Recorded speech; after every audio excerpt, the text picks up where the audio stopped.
You just wanted to open an app, search how long to boil eggs. But the moment you open it, Is the new iPhone worth it? Only 1% of people can pass this test.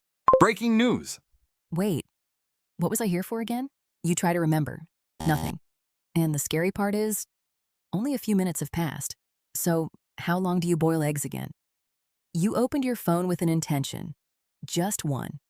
You wanted to do something simple, but somehow, it never happened. Why? A lot of people think it's a memory problem or a willpower problem. I used to think that too, but I was wrong. There's something almost everyone experiences every day, but almost nobody notices. Your home screen is full of things trying to become your next step. Messages, red dots, recommendations, shorts, news, stocks. Every one of them quietly asks the same thing. Me first. And something happens after that very quickly. You think you're still doing what you came here to do, but you're actually responding to whatever shows up next. Your original intention doesn't disappear. It gets replaced. Some people think this is just weak willpower. It probably isn't. Psychologists have observed something surprisingly similar. Let's try a quick experiment.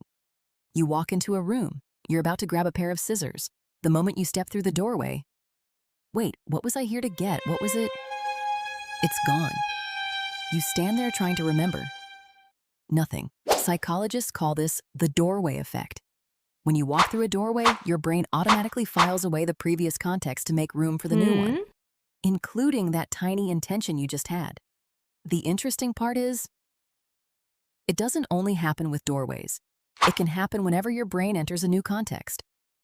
Opening an app creates a new context too. The difference is, a doorway is just a doorway. It doesn't ask anything from you. Your phone does. Read this headline, watch this video, check what's new. By the time you remember why you opened the app, you're already doing something else. At first, this looks like distraction. But I don't think that's the right word. You weren't distracted. You were redirected. There's a difference. Distraction means your attention drifted away. Redirection means something else decided where it went. Which brings us to a more interesting question. What exactly is an intention? It's smaller than you think. Sometimes it's just, check the weather. Reply to that message. Figure out what's for dinner. It's not a big goal, not a plan. It's simply the next step you've decided to take. And because it's so small, it's also incredibly easy to lose. The things competing with it aren't small. They flash, they send notifications, they leave little red badges waiting for you. Your intention was never in a fair fight. You're using one quiet intention against a system that's constantly assigning you a new next step. What platforms are really selling you is your next step. Why does the system keep deciding your next step?